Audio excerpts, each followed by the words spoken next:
Hi hello friends, ಎಲ್ಲರಿಗೂ ನಮಸ್ಕಾರ. ಶ್ರೇಯಾ ಚಾನಲ್ಗೆ ಸ್ವಾಗತ. ಸ್ನೇಹಿತರೆ, ಇವತ್ತಿನ ಈ ವಿಡಿಯೋದಲ್ಲಿ ನಾವು ಕುಷ್ಕ ಹೇಗೆ ಮಾಡೋದು ಅಂತ ತೋರಿಸ್ಕೊಡ್ತೀನಿ. ನೋಡ್ಕೊಂಬರೋಣ. ತುಂಬ ಸ್ಪೈಸಿಯಾಗಿ ತುಂಬ ಸೂಪರಾಗಿರುತ್ತೆ. ತುಂಬ ಕಡಿಮೆ ಸಮಯದಲ್ಲಿ ಬೆಳಗ್ಗೆ ಮಕ್ಕಳಿಗೆ ಲಂಚ್ ಬಾಕ್ಸ್ ಹಾಗೂ ಟಿಫಿನ್ ಟೈಮಿಗೆ ಕೂಡ ತುಂಬ ಸೂಪರಾಗಿರುತ್ತೆ. ರಾತ್ರಿ ಡಿನ್ನರಿಗೂ ಸಹ ತುಂಬಾ ಚೆನ್ನಾಗಿರುತ್ತೆ. ಒಂದು ಸಲ ಟ್ರೈ ಮಾಡಿ ನೋಡಿ. ಕುಷ್ಕ ಅಂದರೆ ಸೂಪರಾಗಿರುತ್ತೆ. ಅಂದರೆ ಒಂದು ಬಿರಿಯಾನಿ ತಿಂದಷ್ಟೇ ಚೆನ್ನಾಗಿರುತ್ತೆ. ತುಂಬ ಉದ್ದುದ್ರಾಗಿ, ತುಂಬ ಮೆತ್ತಗೆ, ತುಂಬಾ ಚೆನ್ನಾಗಿರುತ್ತೆ. ಒಂದು ಸಲ ಟ್ರೈ ಮಾಡಿ ನಿಮ್ಮ ಮನೇಲಿ ಕೂಡ.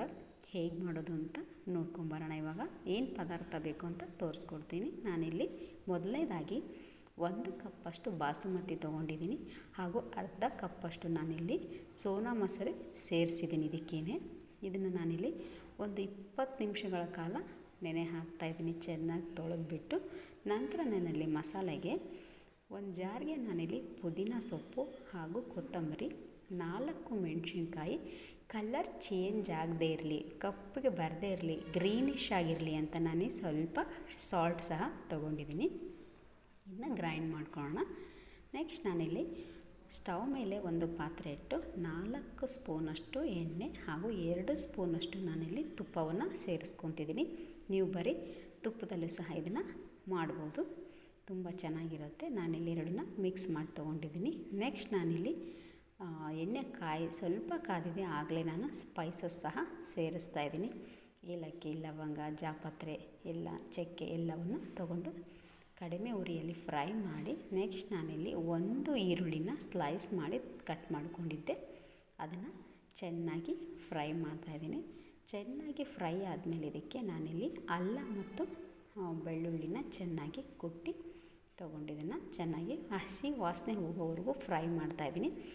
ಒಂದು ವೇಳೆ ನಿಮ್ಮ ಮನೆಯಲ್ಲಿ ಪೇಸ್ಟ್, ಶುಂಠಿ ಬೆಳ್ಳುಳ್ಳಿ ಪೇಸ್ಟ್ ಇದ್ದರೆ ನೀವು ಅದನ್ನೇ ತೊಗೊಳ್ಳಿ.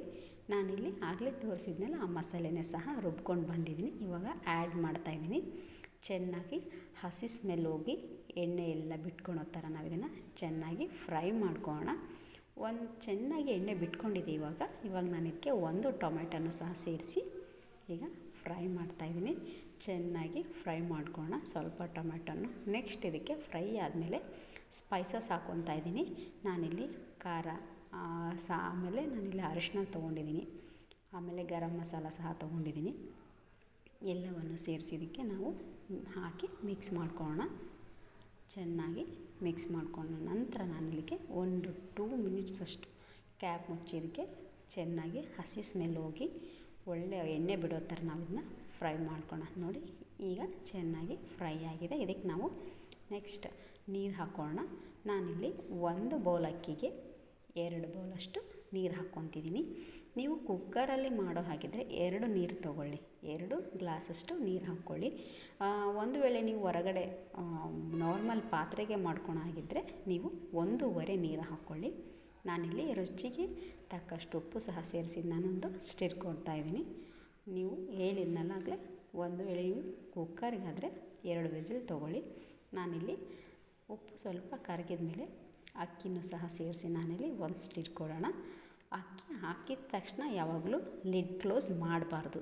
ಅಕ್ಕಿ ಹಾಕಿ 1 ಕುದಿ ಬರಬೇಕಿದು. ಇವಾಗಲೇ ನಾವು ಉಪ್ಪು, ಖಾರ ಎಲ್ಲವೂ ರುಚಿ ನೋಡ್ಕೊಳ್ಳೋಣ. ಯಾಕಂದರೆ ಒಂದು ಸಲ ಲಿಡ್ ಕ್ಲೋಸ್ ಆದಮೇಲೆ ಅನ್ನ ಆದಮೇಲೆ ಸಾಲ್ಟ್ ಎಲ್ಲ ಹಾಕೋಕ್ಕಾಗೋದಿಲ್ಲ. ಹಾಗಾಗಿ 1 ಕುದಿ ಬಂದಮೇಲೆ ನಾನಿಲ್ಲಿ ಕೊತ್ತಂಬರಿ ಸಹ ಸೇರಿಸಿ ಇದನ್ನ ಲಿಡ್ ಕ್ಲೋಸ್ ಮಾಡಿ 2 ವಿಸಿಲ್ ತೊಗೊಂಡಿದ್ದೀನಿ ನಾನು. ಯಾಕಂದರೆ ಮೊದಲೇ ಒಂದು 5 ನಿಮಿಷಗಳ ಕುದ್ದಿರೋದ್ರಿಂದ ನಾನು 2 ವಿಸಿಲ್ ತೊಗೊಂಡಿರೋದು. ನೋಡಿ ಎಷ್ಟು ಸೂಪರಾಗಿ, ಎಷ್ಟು ಉದುರಾಗಿ, ಎಷ್ಟು ಮೆತ್ತಗೆ ಬಂದಿದೆ. ತುಂಬಾ ಇದೇನು ಮುದ್ದೆ ಥರ ಇರಲ್ಲ, ತುಂಬಾ ಚೆನ್ನಾಗಿರುತ್ತೆ. 1ಕ್ಕೆ 2 ನೀರು ಹಾಕ್ಕೊಳ್ಳಿ, ತುಂಬಾ ಚೆನ್ನಾಗಿರುತ್ತೆ. ನೋಡಿ, ಸೂಪರಾಗಿರುತ್ತೆ.